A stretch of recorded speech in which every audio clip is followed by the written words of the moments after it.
Gunn parle beaucoup.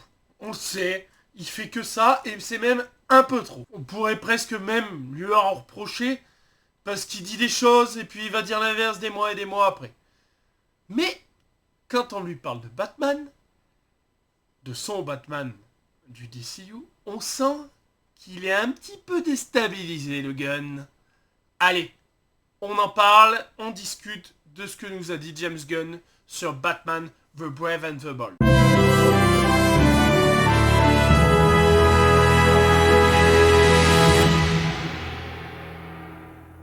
Donc, avant de commencer, je me présente, je suis Gwen Balance CNews, créateur de contenu sur Facebook et Instagram.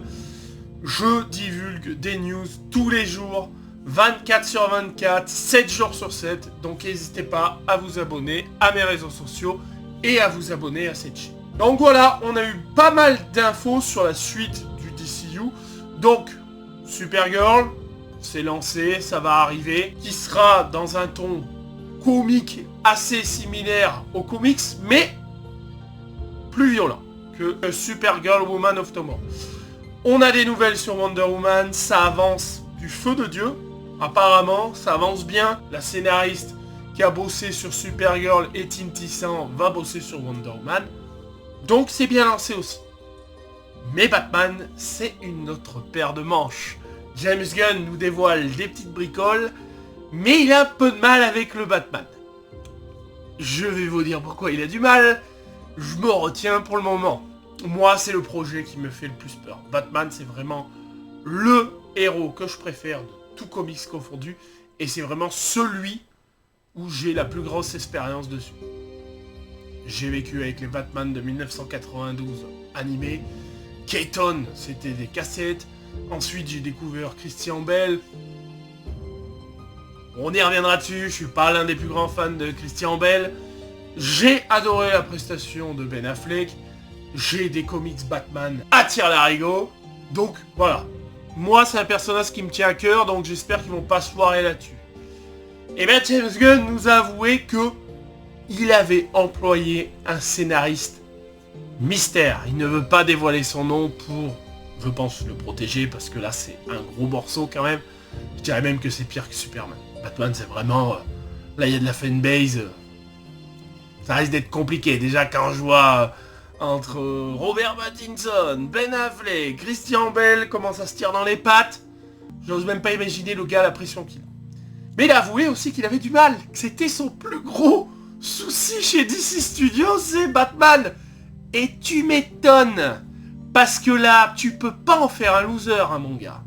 Parce que là, si James Gunn fait Batman un loser, il enflamme Internet. Tout le monde l'insulte, fire James Gunn, enfin. Faut pas qu'il fasse ça. Donc il avoue que c'est son plus gros souci, parce que c'est pas le genre de personnage qu'il aime écrire, mais qu'il est quand même présent avec le scénariste, mais que le scénariste mystère est dessus, ça bosse. Il a peut-être trouvé des solutions. Il a avoué que qu'il n'avait pas le droit de faire un Batman kitsch ou drôle. C'est bien qu'il s'en rende compte quand même. Merci, tonton James Gunn. Qu'il aurait trouvé des solutions pour le faire, mais il a du mal. Donc ça pédale dans la smoule. Et ne vous inquiétez pas, vous dites pas du coup il va annuler The Batman. Non. The Batman a rapporté énormément d'argent.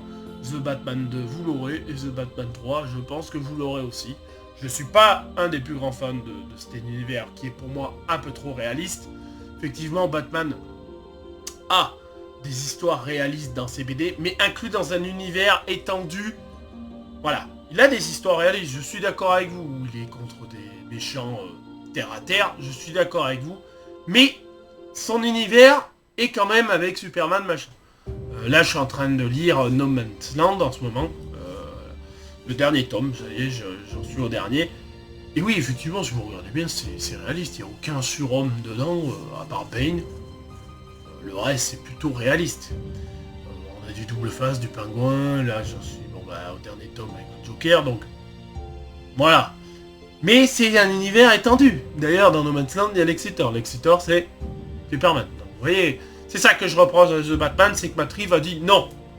Certes, il a fait un film réaliste, on peut dire Years One, mais il a dit non, on ne sera pas dans un univers qui cohabite avec Superman et tout ça. Donc vous inquiétez pas, il rejoindra pas le DCU de James Gunn, ça risque rien. Le ton n'est pas approprié à son truc. Et donc du coup il pédale dans la semoule, donc en attendant, Matt Reeves, il a le champ libre pour pouvoir faire tout ce qu'il a à faire, et tant mieux pour ceux qui est.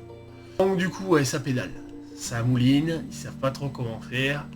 En plus là avec Superman, comment intégrer un gars aussi sérieux et sombre avec le Superman coloré qu'il nous a fait, ça va être assez compliqué je pense. Ils vont sûrement trouver une solution, il va falloir, parce qu'ils sont amis. C'est son meilleur ami, hein. Superman et Batman.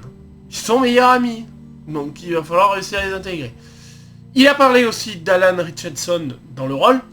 Bon bah beaucoup de fans le veulent, moi le premier. Moi ça me dérangerait pas du tout.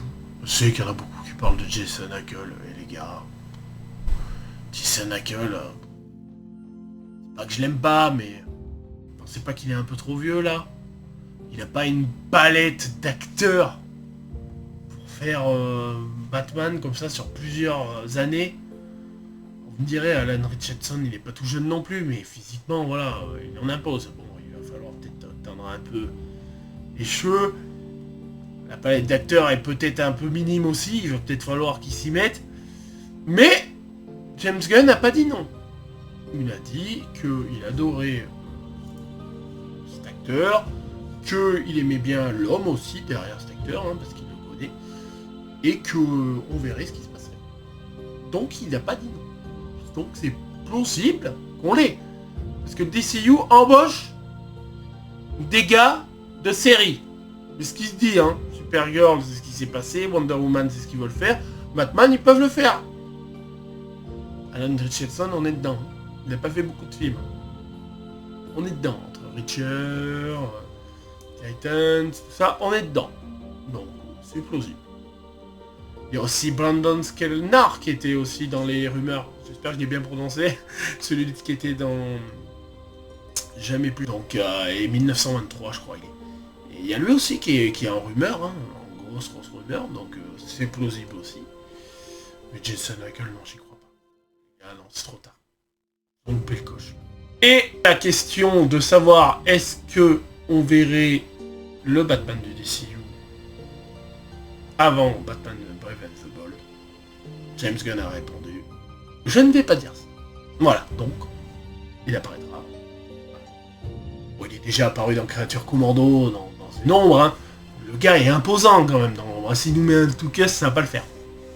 Parce qu'on voit Créature Commando, donc... Donc ouais, Batman, c'est un souci pour lui. Je suis pas trop étonné, hein, quand on est habitué à faire des losers et qu'on a fait Superman un gros loser. C'est sûr que là, Batman, c'est plutôt un gros pavé pour lui. C'est compliqué. Et bien, je lui souhaite bon courage. Hein, parce que là, ça va pas être évident. Mais bon, ça fait du bien d'entendre quelques news dessus parce qu'il évite souvent le sujet. Je sais même pas si Andy Muschietti est toujours rattaché à ce film. Donc c'est pour vous dire à quel point ce film est compliqué à mettre en œuvre. Pourtant, ils ont dit que là, Wonder Woman et Batman, c'était vraiment la priorité du studio. Bah, tu m'étonnes, Batman, c'est celui qui rapporte le plus à chaque fois. Donc on verra bien ce que ça donne. J'espère que cette petite vidéo news actu rapido vous aura plu. Je vous souhaite tous une excellente journée. Et si vous avez aimé ce genre de vidéo, n'hésitez pas à vous abonner, à liker et à commenter et à me dire, tiens, quel est votre Batman préféré?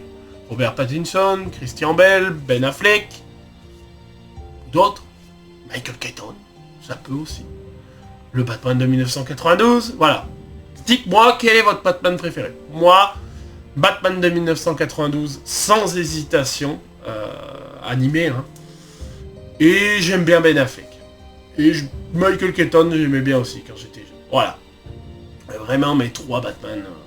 Bref. Ciao! La bise!